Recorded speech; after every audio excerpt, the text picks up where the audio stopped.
BA second के semester 4 में आपका एक्सटेंडेड ग्रामर का टॉपिक है बुक रिव्यू। इसमें आपका एक्सरसाइज में क्वेश्चन है what is a book review and what is it's purpose. Book review क्या है और इसका पर्पस क्या है, इसका उद्देश्य क्या है। बच्चों, इसमें आपका आंसर लिखा जाएगा अ book review is a form of literary criticism. जो बुक रिव्यू है ना, एक फॉर्म है, एक तरीका है किसका, लिटरेरी क्रिटिसिज्म का। यानी लिटरेचर में आपके क्या आता है, ये पोइम है, प्ले है, यानी लिटरेचर का कोई क्रिटिसिज्म करना हो ना, वो बुक रिव्यू उसका एक फॉर्म है। यानी एक तरीके से क्रिटिसाइज करना हो तो वो क्या आपका बुक रिव्यू है।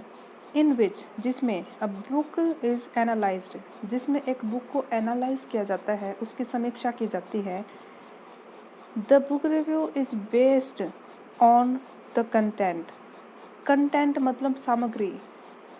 बुक में किस तरीके का कंटेंट है, किस तरीके की बात लिखी गई है, वो बातें पढ़ के कोई रीडर अपने व्यूज़ दे, अपने विचार लिखे, वो आपका क्या होएगा, बुक रिव्यू होएगा। Content comma style and merit of a book, यानी सामग्री यानी कंटेंट पर बुक रिव्यू होगा।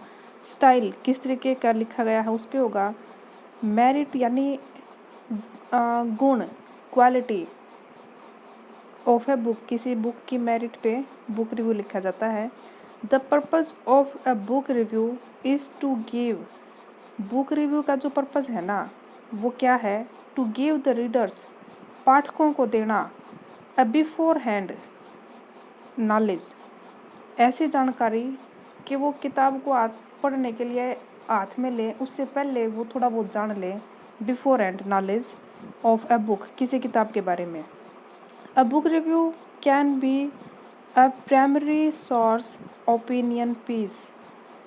प्राइमरी मतलब प्राथमिक, यानी किताब को पढ़ने से पहले उसके बारे में जानना हो तो बुक रिव्यू पढ़ लो, थोड़ा बहुत आइडिया आ जाएगा कि बुक किस बारे में है और उसके कंटेंट क्या होगा उस बारे में। समरी रिव्यू और स्कॉलरली रिव्यू, या तो आपका ये बच्चों आपका वर्ड आया है समरी रिव्यू, यानी थोड़ी बहुत समरी पा जाएगी बुक रिव्यू में। यानी इसमें यह कहानी है और ये मैटर है, एक शॉर्ट फॉर्म में वह समरी लिखी पास का है कि जी आप इस बुक में ये सब पढ़ने जा रहे हो, या तो समरी होगा, या फिर ओपिनियन पीस, या फिर किसी के विचार होंगे कि जी इस बुक में मैंने यो पढ़ा और मन नू लग गया है और ये चीज़ इसमें ऐसे हो सकती है और ये सब है और ये होना चाहिए या नहीं होना चाहिए, यानी ओपिनियन है किसी के। यानी बच्चों इस लाइन का मतलब है बुक रिव्यू में क्या होगा, या तो किसी के व्यूज़ होंगे, ओपिनियन होंगे, विचार होंगे, ठीक है, या फिर समरी होगी, या फिर स्कॉलरली रिव्यू होगा। यानी स्कॉलर मतलब ज्ञानी, ये स्कॉलरली रिव्यू यानी ऐसे कुछ धारणाएं दी होंगी जो एक विद्वान अपने तरीके से किसी बात को एनालिसिस करते हैं, एनालाइज करेंगे, ये सब आपके बुक रिव्यू में होंगे।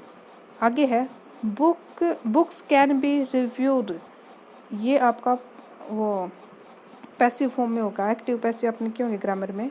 कैन बी रिव्यूड, किसी बुक को रिव्यू किया जा सकता है।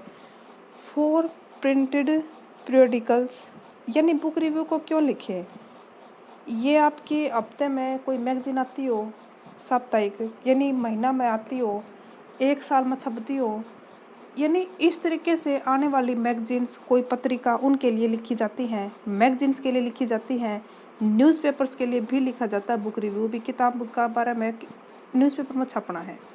आगे है अ बुक रिव्यूज़ लेंथ, यानी एक बुक रिव्यू की जो लेंथ होगी ना, जो उसकी लंबाई होगी भी, कितना बड़ा होना चाहिए, कितनी लाइन्स होनी चाहिए उसमें, उसके बारे में भी कुछ लाइन्स लिखी गई हैं। A book reviews length may vary from a single paragraph to a long essay। बच्चे इसको अलग अलग पढ़ना है आपने, लेकिन ऐसे वर्ड्स को एक साथ पढ़ना है जो एक साथ पढ़े जाएंगे तभी मीनिंगफुल होंगे। जैसे कि अ बुक रिव्यूज़ लेंथ इतना है, मीनिंगफुल है, यानी लेंथ ऑफ बुक रिव्यू, एक बुक रिव्यू की जो लेंथ होगी ना, लंबाई होगी, कितनी होनी चाहिए। में हो सकती है। आपका मॉडल आ गया। वेरी, बच्चों वेरी की स्पेलिंग देखिए, VARY है। VARY, वेरी करना, अलग होना, डिफरेंट होना, डिफरेंस होना। एक आपका VERY होता है। इस वेरी का मतलब बहुत ज़्यादा।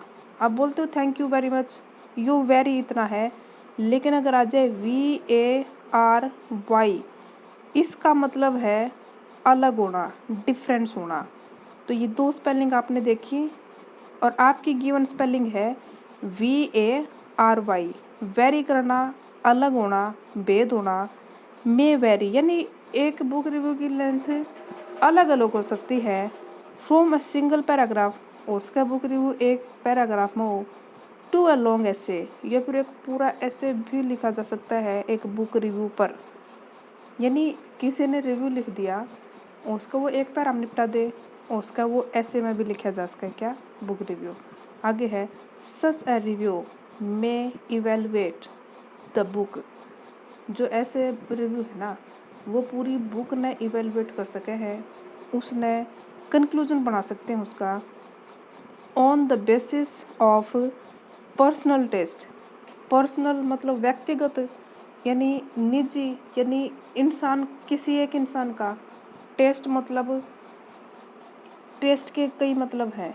एक टेस्ट तो खाने में टेस्ट कैसा है, भी टेस्टी है या नहीं फूड। एक टेस्ट होगा है चॉइस, पसंद। पर्सनल टेस्ट मतलब किसी की व्यक्तिगत चॉइस क्या है। Reviewers may use the occasion of a book review. जो आपके रिव्यूअर्स हैं ना, यानी जिन्हें रिव्यू लिखना है, वो यूज़ कर सकते हैं ओकेजन को, बुक रिव्यू के ओकेजन को। यानी बुक रिव्यू क्यों लिखा जाए, सीधी बात यह है, for a display of learning. भाई उनने उस किताब में तो क्या सीखा, नू लिख सका है किसी बुक रिव्यू में। और या फिर टू प्रमोगेट देयर ओन आइडियाज़, या फिर वो जाहिर कर सकते हैं अपने खुद के विचार। On the topic of A fiction. Fiction होता है बच्चों कोई काल्पनिक कहानी, और नॉन फिक्शन वर्क। ये लाइन आपको थोड़ी मुश्किल लग सकती है, ये पूरी लाइन। इसका कंक्लूजन एक बार समझे, फिर अपनी लैंग्वेज में आप बना के लिख सकते हो कि भाई इसका मतलब क्या है। फिक्शन मतलब काल्पनिक, नॉन फिक्शन मतलब अकाल्पनिक वर्क। यानी कोई किताब पढ़ेंगे, वो हो सकता है काल्पनिक कहानी पढ़े, हो सकता है रियल स्टोरी पढ़े जो आसपास, जैसे आपकी मांझी मूवी थी द माउंटेन मैन, देखी होगी, नहीं तो सुनी तो होगी। वो रियल स्टोरी पे बेस्ड है कि बिहार की तरफ कोई मांझी नाम का व्यक्ति था, आज़ादी के 10-15 साल के बाद की बात है। उसने कितने साल लगातार पहाड़ तोड़ा और उसमें तो रास्ता बना दिया। ये नॉन फिक्शनल वर्क होगा। इस पर किताब लिख दो तो नॉन फिक्शनल बुक होगी, और मूवी बना दी तो नॉन फिक्शनल मूवी की स्टोरी होगी। यानी रियल लाइफ में एग्जिस्ट करता था। फिक्शन हो गया आपका काल्पनिक। कोई भी ऐसी स्टोरी, ऐसी बुक, जैसे हैरी पॉटर है, वो काल्पनिक है, रियल लाइफ में एग्जिस्ट नहीं करता।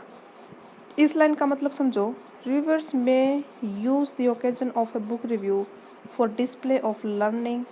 यानी क्या उन्होंने सीखा ये दिखा सकते हैं, डिस्प्ले करना मतलब शो करना, दिखाना। जैसे आपकी फ़ोन की डिस्प्ले होती है, यानी डिस्प्ले का मतलब फ़ोन में जो आपने दिखा है, डिस्प्ले मतलब दिखना। चलिए इसका लाइन का कंक्लूजन समझे तो यही है, जो रिव्यूअर्स हैं वो अपनी लर्निंग को दिखा सकते हैं बुक रिव्यू में कि जी हमने ये सीखा। उनके खुद के विचार दिखा सकते हैं कि ये हमारे आइडियाज़ हैं, पर्सनल थॉट है, ये हमारे खुद के OWN ओन, खुद के, हमारे खुद के विचार हैं। ओन से आपका नाउन बन जाएगा ओनर, यानी कोई मालिक, किसी का भी ओनर हो सकता है, जैसे फ़ोन का ओनर हो सकता है, बुक का ओनर हो सकता है। चलिए तो आगे बढ़ते हैं। Many magazines and newspapers publish book review regularly.